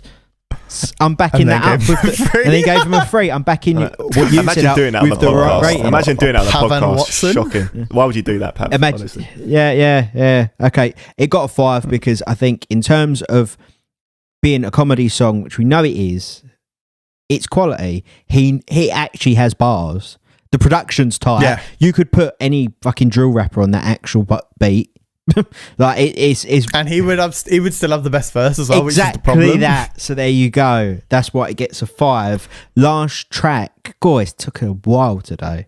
Oh Lord, and the track is by Stylo G. Chris, wicked, perfect production. The bars go in. Yeah, it's a serious vibe. 4 out of 5 drinks. Another 4 out of 5 drinks. I thought you was gonna say 3 then. I really thought you was gonna say 3 then. Yeah, again, we're on the cycle sync up, guys, because I thought kind of the same. Gave it a 4 out of 5. Just a really good tune. It the cycle sync up, mate. That's got to end. Well, yeah. That's got to absolutely end can, because it's got a name now. This is a section now. What, the cycle sync? If it's got a name, that it's is a section we can't have. Okay, oh Lord, but I'm not going to say the next thing I was going to say then. Oh God. Well, the track's called Oh Lord, not Oh God. By Stylo G. I gave it a 4 as well, so fuck me. The bars were hard in this tune, let's be real. Stylo G is a fucking like legend in the game, and I don't think he's put out anything like subpar, like just general. Yeah, all of his stuff is always like at least decent. Yeah, and this falls in line with that. I really hope he just has some super big commercial smash hits because he deserves them. Just for the money, like because the Fanatics joint was hard. Yeah, the one with Nicki Minaj, that was really good. Touchdown. Yeah.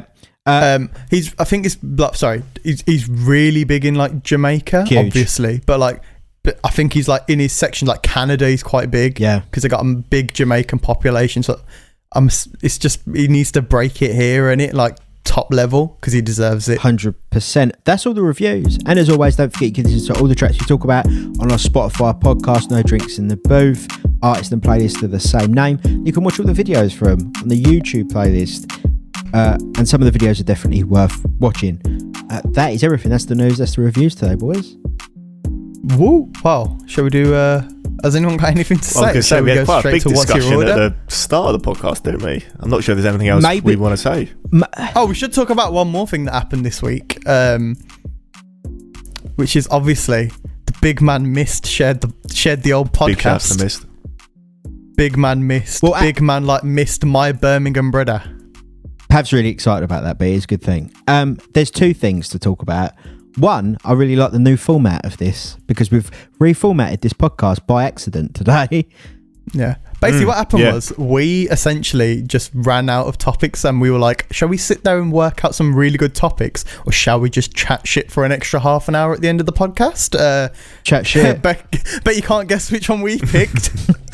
Chris, didn't you have to tell us about how you nearly blew up something or something to do with Big Sur and your Mac? Oh, yeah, your laptop. Oh, yeah. You're talking about how you had a massive DJ like fail? an uninteresting DJ-related problem, but basically, if you are a DJ mate. And use Serato on a... Wait, I'd like to point out, Serato did post saying, do not update your MacBook to Big Sur. I know, and I saw that, so and I didn't update it to Big Sur. What they actually do... Yeah, so what they actually do is they'll make a list and be like, yeah, so these softwares and these specific pieces of hardware don't work together, so don't update.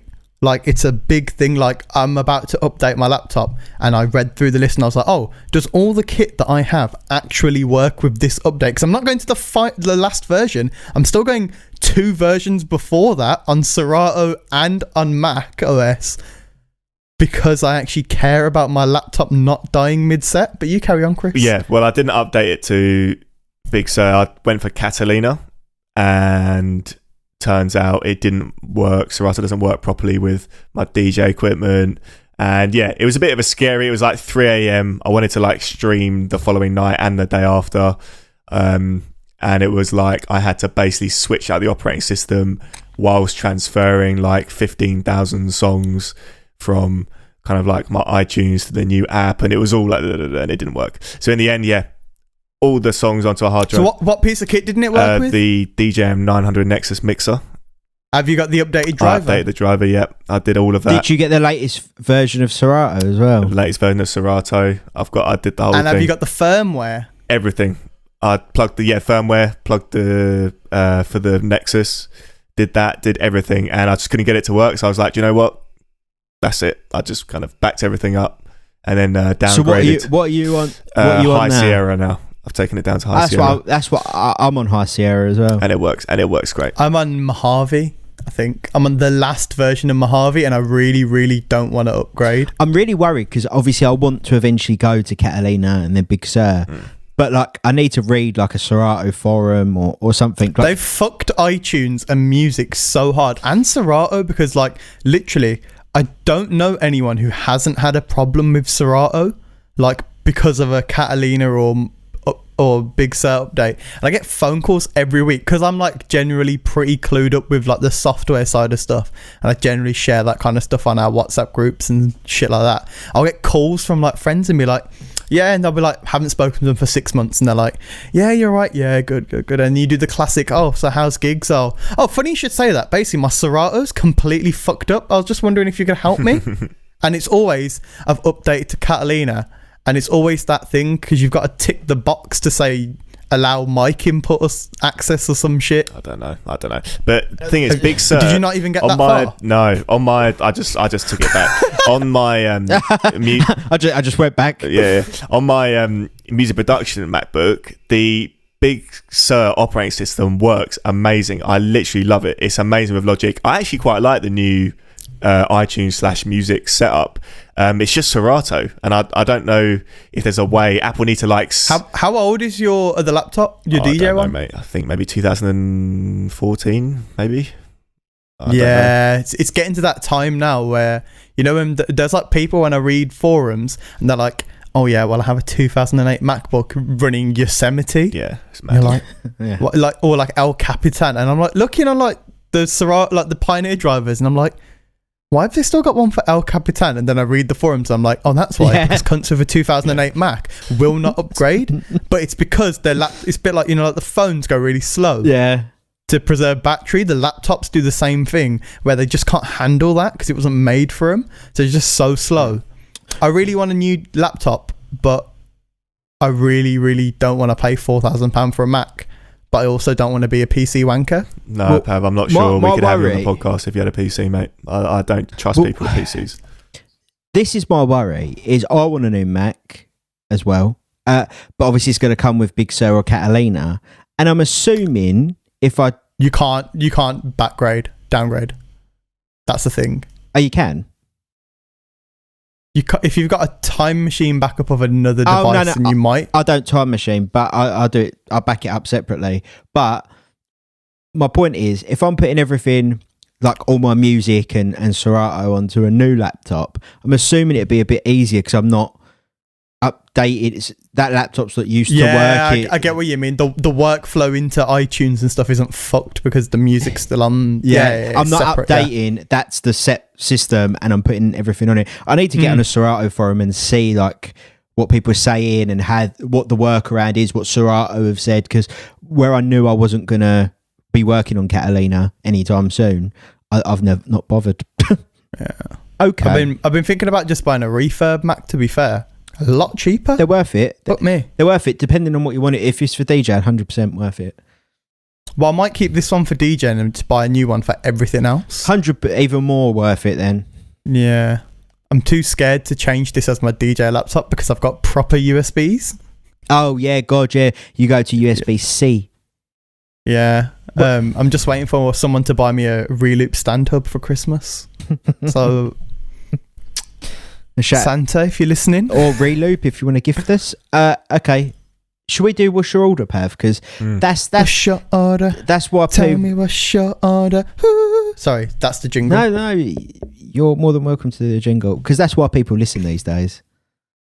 Yeah, they're like, do we want to hear them talk about music intelligently for 45 minutes? Nah, fuck that.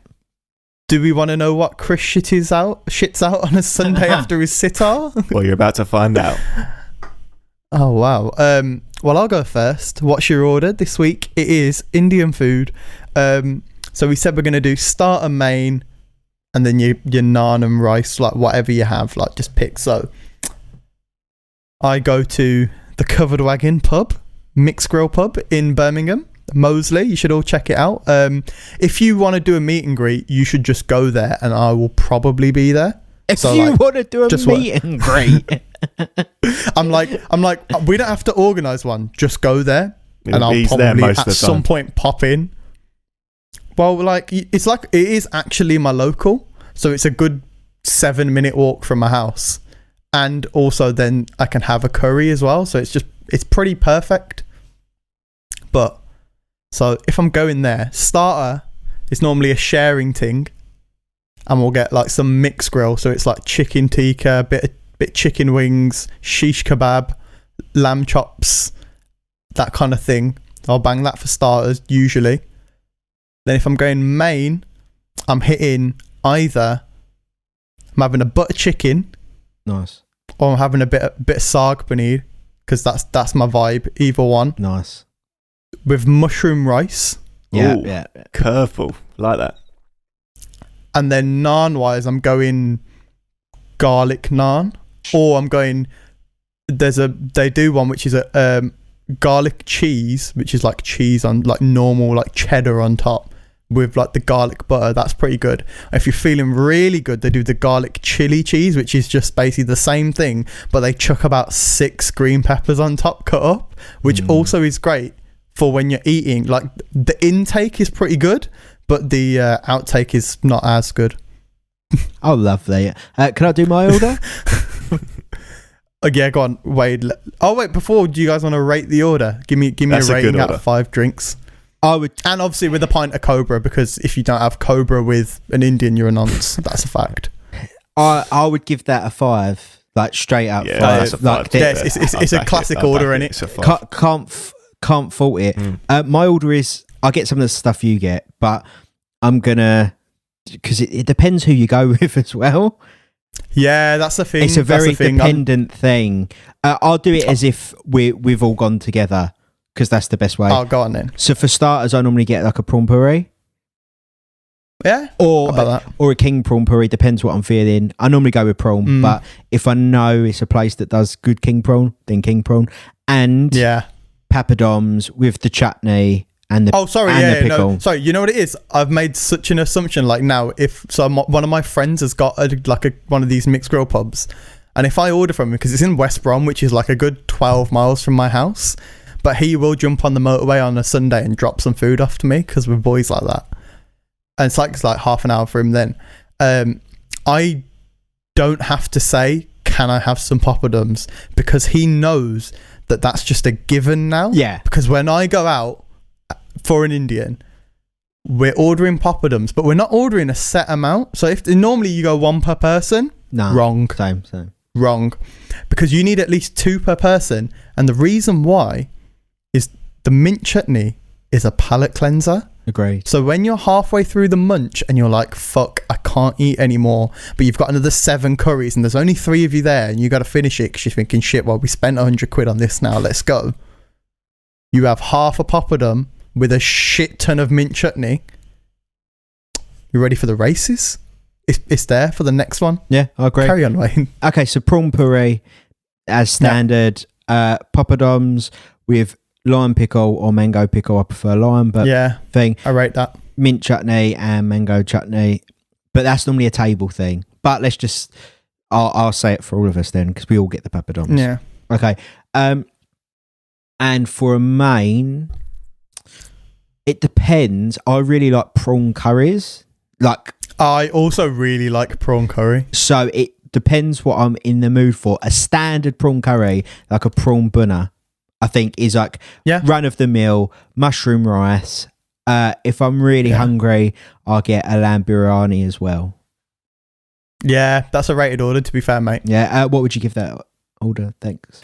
The thing is, I don't like prawns, so I'm going to have to... So I do back the order fully, other than the prawn aspect, so I'm going to have to give it 3 out of 5, mate. I'm going to have to give my famous 3 out of 5 for you. How do you feel? Jesus Christ. How do I feel? Like when we go for a curry, I'm going to make you eat a prawn, see if you like it. You're not like allergic, are you? No. I just... I sometimes have prawns on pizza, to be fair, but I don't really... Sorry, what? You fucking what? I've had prawns on pizza. Oh my god.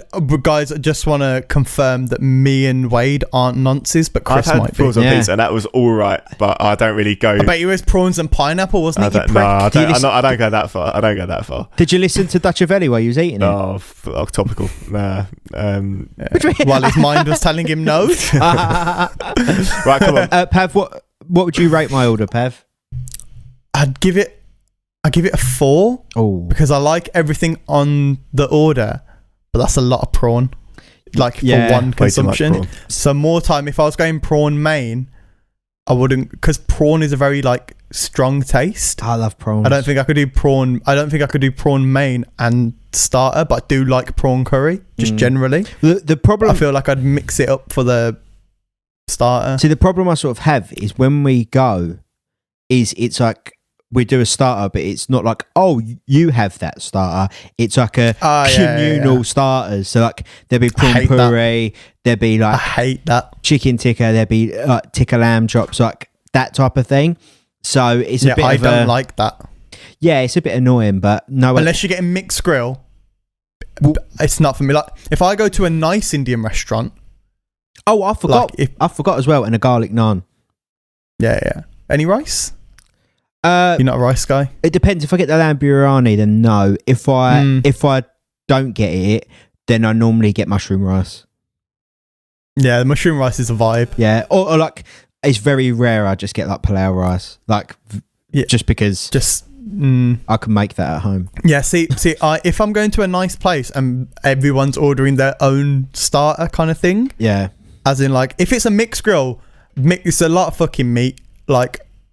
It's a good 3-4 people's worth of food, so I can accept that because that's there's no point everyone ordering a little separate one. We just order one big one. That makes sense. Well, the good thing, but the good thing about me getting a prawn puree is that not many people Nobody like prawns. Likes it. So it's I'll have a bit of the chicken tikka. I'll have a bit of the lamb chops. Oh, I'll try a bit of that. Anyone want the prawn? And they're like, nah. I'm like, okay. Yeah, that's the thing, because like if I'm ordering like something random, I don't know, fucking bit samosa chaat or something, like I don't want everybody else picking in, because if you wanted it, you should have fucking ordered it. Like it's that classic Gavin and Stacey episode. The one where it's like chicken boona, lamb boona, prawn boona. Yeah. The only other thing which I left out of my order, but it's because it's more, again, it's a communal thing. We normally just get like, we say, can we have like onion bhajis for a table and some samosas for the table? Yeah, onion bhajis, that classic not Indian food. Yep. You're going to hate my order. Yeah, Chris is going to be like the classic, none of it's Indian. Chris is like, yeah, so I get the omelette and chips. I was going to say, obviously, I know none of you would, but if one of you did say chips, then I'd probably just leave the podcast straight away. I'll be honest with you. Oh, no. So you got to go, when we go to the Covered Wagon communally, when we plan that trip, you got to get the keema cheese chips, which is like, like American like chili chips. Yeah. It's like that, but like it's like chips double fried, keema all over, and then a shit ton of cheese, and then they grill it. And that's the one. That's when chips are acceptable. My girlfriend gets the most like obvious Indian order ever. Is she like chicken tikka masala, fucking plain naan? She is chicken korma. Oh, that's worse. It's worse with a naan bread and chips. Oh no! This is the thing, yeah. Because you see, Indians, we don't eat korma, and that's the girl I'm going to marry, and that's her order. Oh fucking hell! Are you trying to propose or something on the podcast? Oh, fuck me. It was, weren't it? It was. Sam, if you're listening, no, I'm joking. Imagine that. How did he propose to me? Oh, on the No Drinks in the Booth podcast. Oh, amazing. Yeah. Didn't find out for 6 months. Didn't even fucking listen. She doesn't actually listen, but just to clarify, I turned off when Pav started calling him a nonce. So I was like, I didn't get there. Just to clarify, I'm not proposing on this podcast, but you get my point. Is that's her order, and I've got to live with that. Oh, that's tough, mate.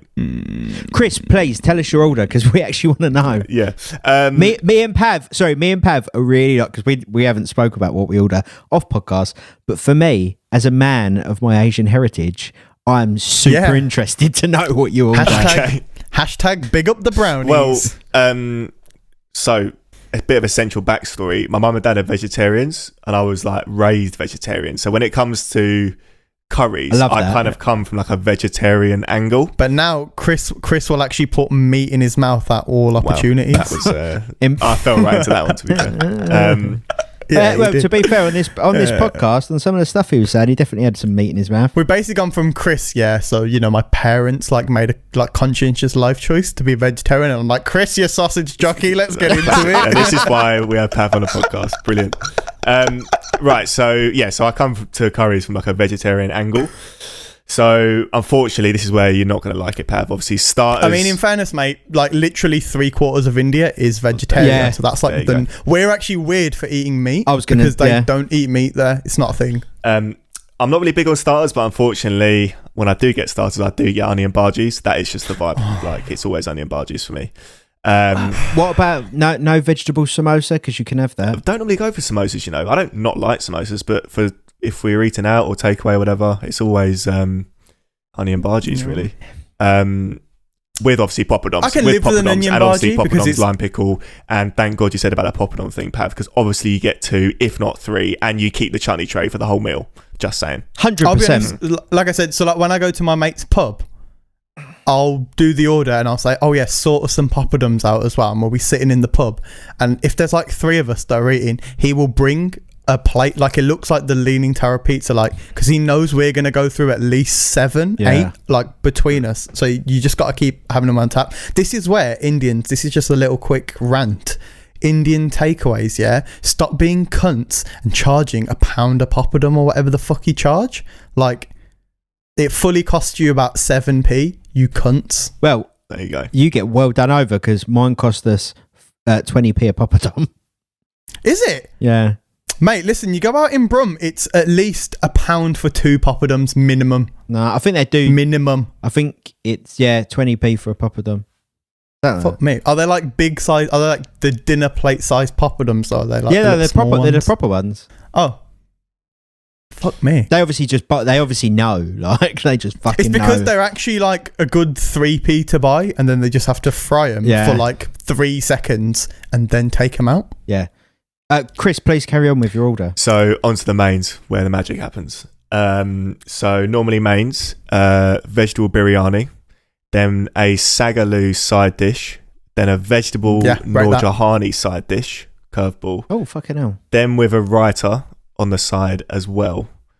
And then I don't normally go for naans. I actually go for chapatis, which is... Oh, yeah, back that. I honestly never really go for naans.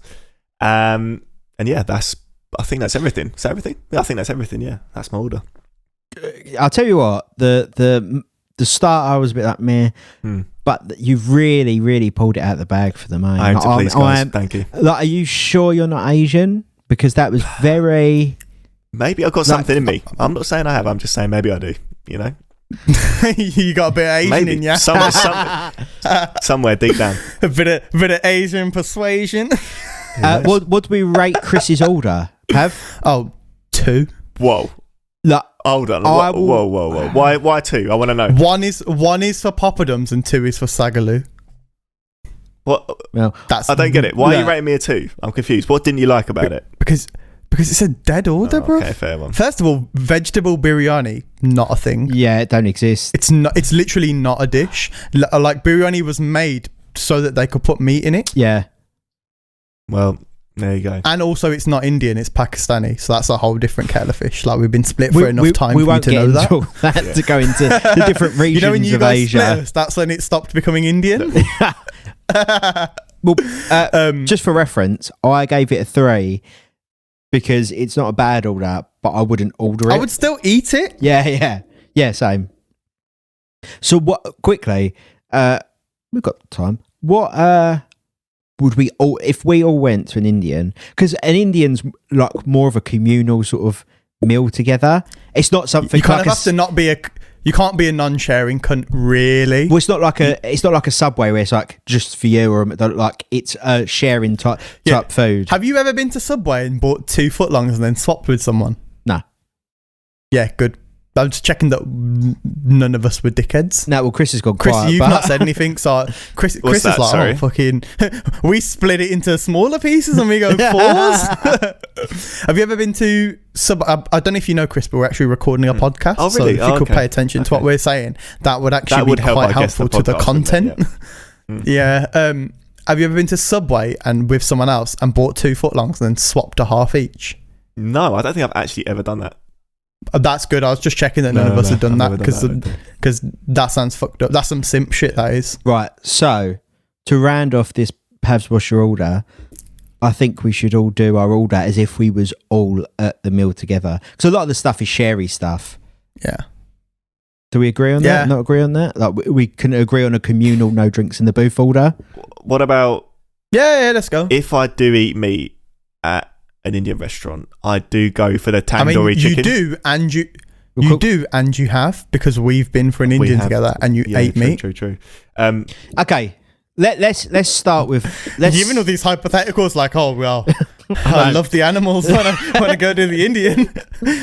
Okay, so let's do starters communally. Obviously, poppadoms with chutneys and pickles and stuff. Oh yeah. If anybody does want to sponsor this meal, we need like a good 8-10 poppadoms between us. Like just chuck them out. Yeah, just keep bringing them. That's obvious, so we can put that to the side. We all agree on that.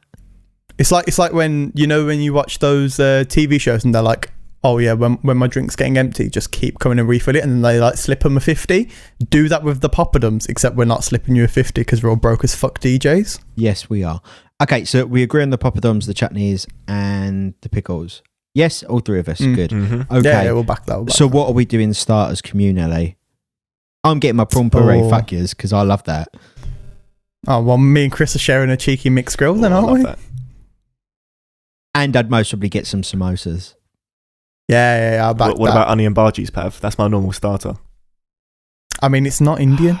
Let's not open that can. Let's not open that can, Wade. Move on quickly. No. It's not a can. It's not like, oh, there's like a fucking foundation error. It's not from India.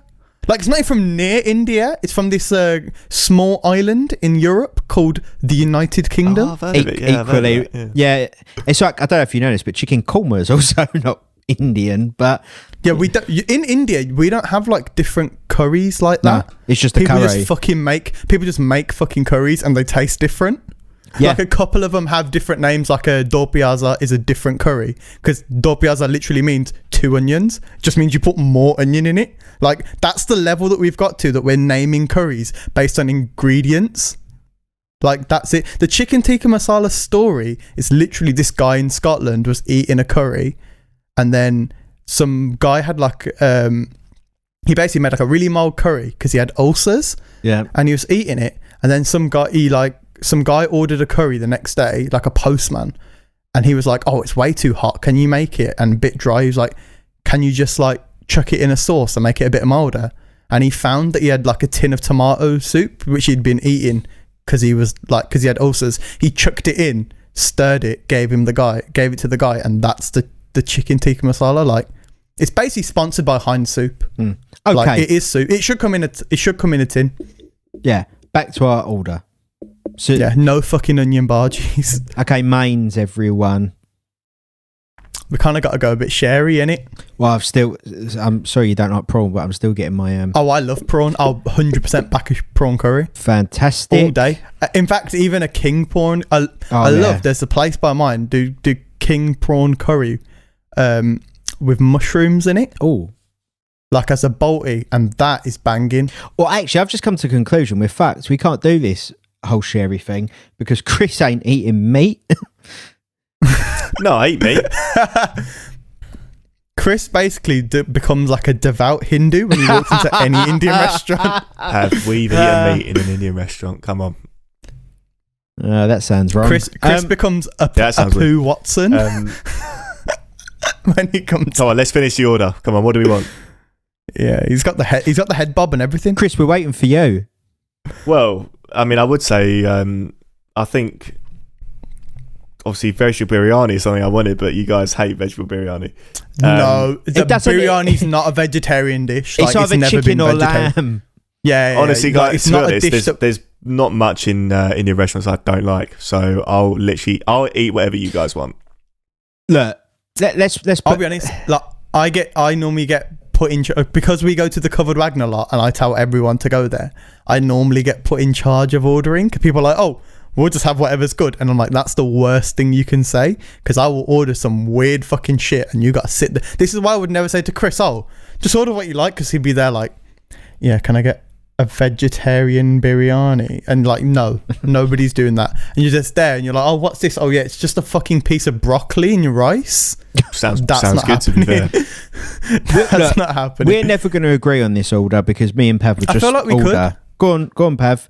Yeah, but basically, Chris, you know when you go to the toilet, we just order. Sounds good to me. I'll eat anything, mate. Yeah. Well, we bang bit of king prawn curry, mate. Yeah, I agree with that. I'd smack a bit of sagaloo on the side because, let's be honest, can't really go wrong with it. Yeah, a bit of butter chicken. That's always a people's favourite. Butter chicken's always good. And then I don't know, I'd probably order like a cheeky lamb curry or something, or just to mix it up. Lamb biryani. Let Chris experience a proper one. Yeah. That's that. Yeah, a proper biryani. Yeah. Then assorted naans and rice. Obviously, we go mushroom rice because why not? We're adults. Exactly. And we like people that don't like mushrooms that are not your children.